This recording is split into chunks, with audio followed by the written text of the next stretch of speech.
This week in IT. The next version of Windows is now in testing, and it's more an enablement package than a significant feature upgrade. Third-party passkey provider integration is now being tested in the Windows dev channel. Exchange Server Subscription Edition is now available, but it will cost you more. And Microsoft finally announces a retirement date for the Azure Active Directory Graph API. So stay tuned for all the latest news.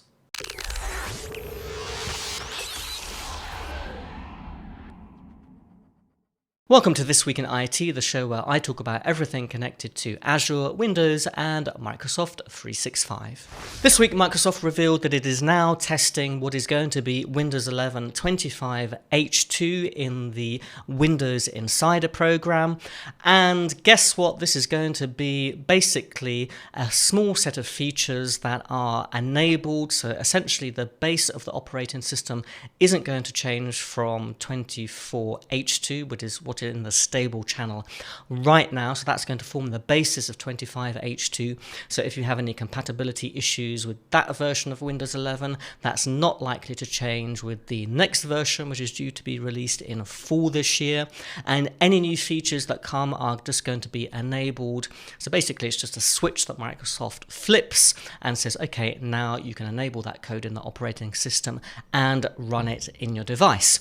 So it's a bit of good news and bad news here. This is not entirely unexpected. Microsoft does this from time to time. They don't feel that there's any need for any major architectural changes under the bonnet, but they keep the base operating system intact and then just improve it for stability and security. So that's going to be welcome news for many consumers and organizations alike. So what exactly is coming to 25H2 if there's going to be no significant feature updates? Well, the biggest things, as I said, are stability and security. One of the things that Microsoft has been working on over the last few months is its Windows Resiliency Initiative, and we talked about that quite a lot in the last couple of episodes. So they're focusing on the ability to be able to recover Windows 11 quickly in the case where you have something like what happened last year when CrowdStrike released a faulty update for their security sensor and it blue screened 8.5 million devices around the world and caused a lot of chaos.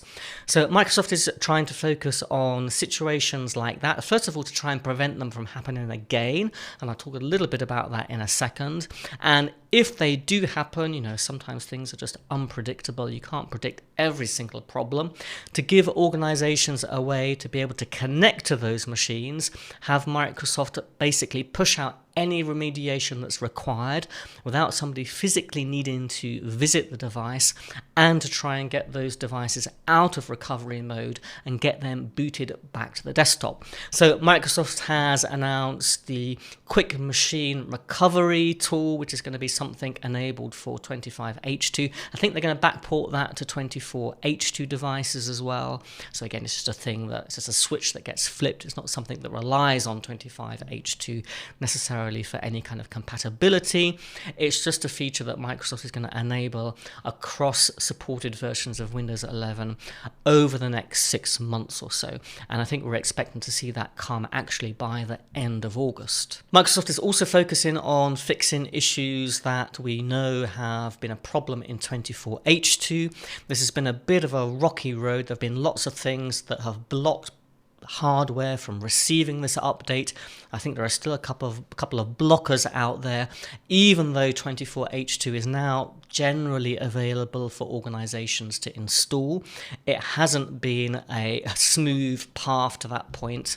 That's for sure. There have been quite a lot of issues with this version of Windows 11, so Microsoft is making sure that all of those problems are really solved as we go forwards into 25H2. So I think the most interesting thing that's going to happen in Windows 11 25H2 is what they're doing with security tools. So by that I mean antivirus, or at this point antivirus and endpoint detection and response tools. Now at the moment, most of those tools have to hook into the Windows kernel in order to be able to see what's going on, to be able to block viruses, to detect what's happening, and to respond to any security activity that might be suspicious.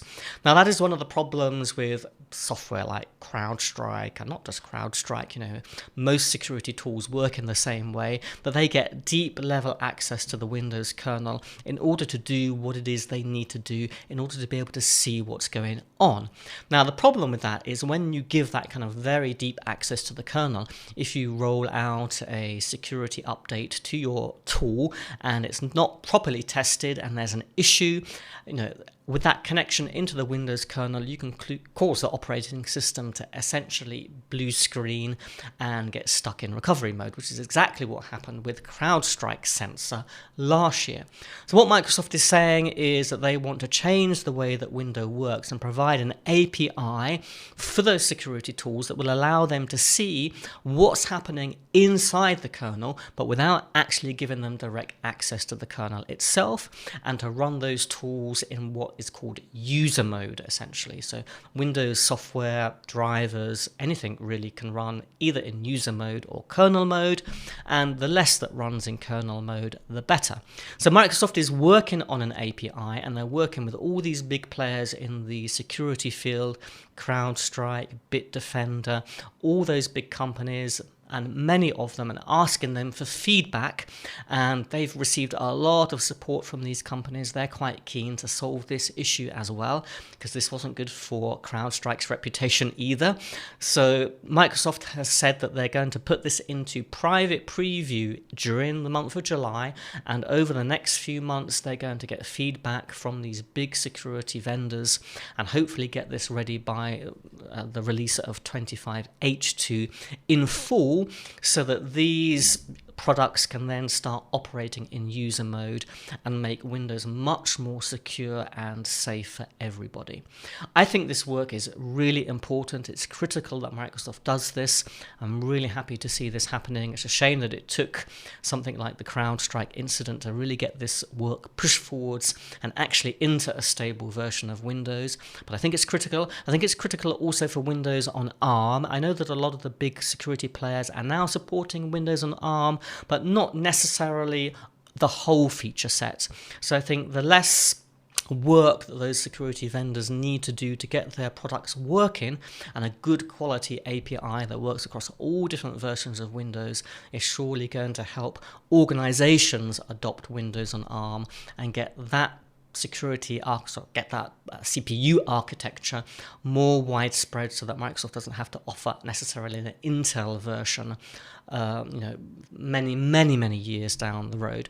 Now, this is a whole different discussion about ARM versus Intel and all the rest of it, and I'll save that for another time. But essentially that's what's coming to Windows 11 25 H2 later this year.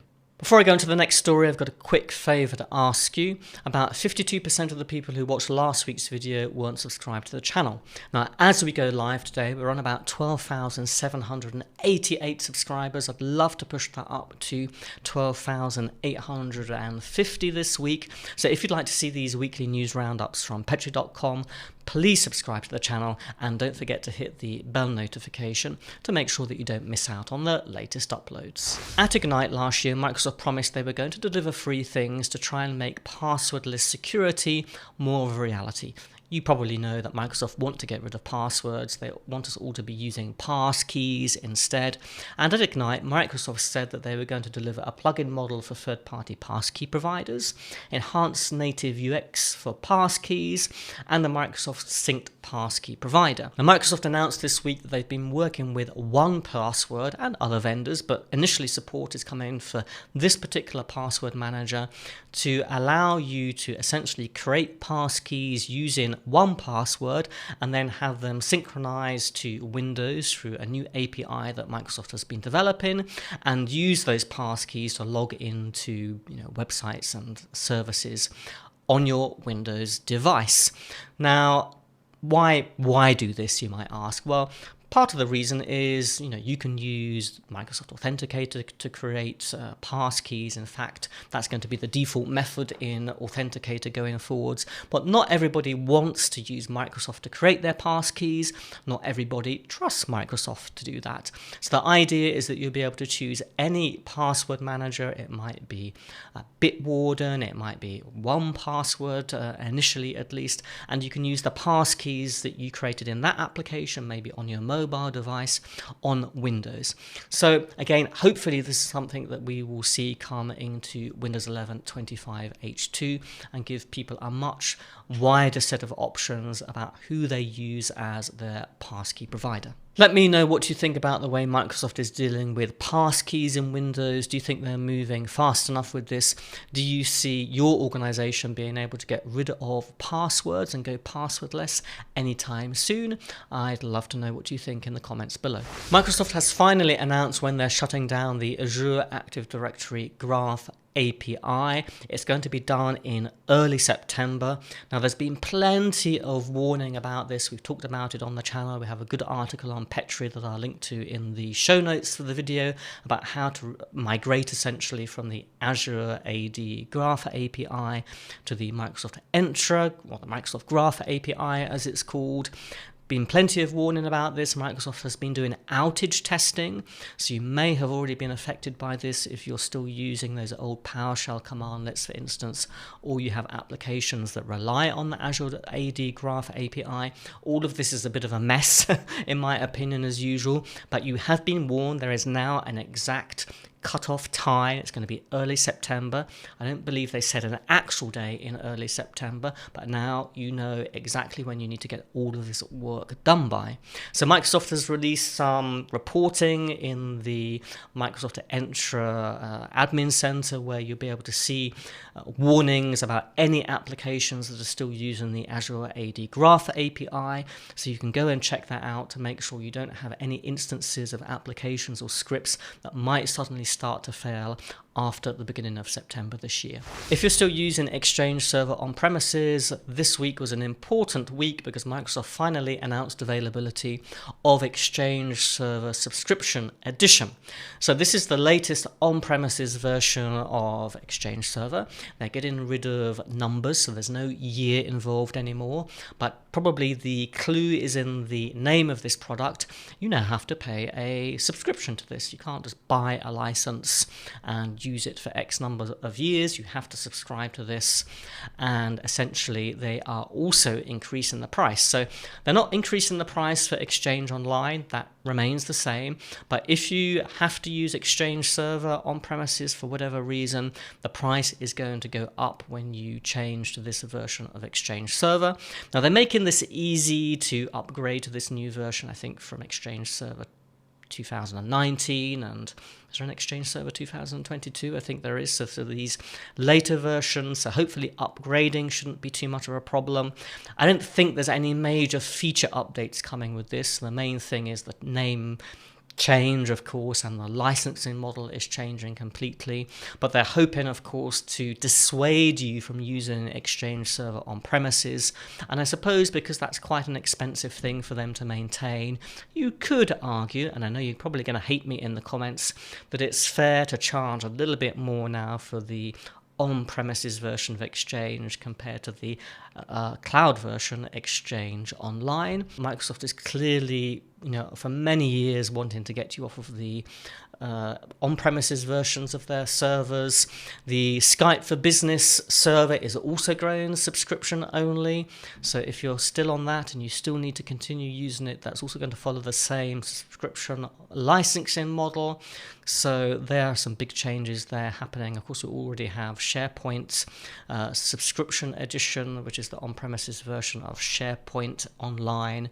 So Microsoft is moving everything to a subscription model. And if you're using Exchange Server 2016, 2019, also the Skype for Business, the same year versions of that product, both of those, all four of those products, they all reach end of life on October the 14th this year. So there is a pressure to upgrade to these new subscription editions of these servers if you need to carry on using them. If you found this video useful, I'd really appreciate it if you gave it a thumbs up, because it helps to get the video seen by more people on YouTube and grow the channel. I'm going to leave you with another video on the screen now about changes to recovery in Windows 11 and the Windows Resiliency Initiative, so do check that out. But that's it from me for this week and for the next couple of weeks, because I'm on vacation. But I'll see you later in July. Take care and see you soon.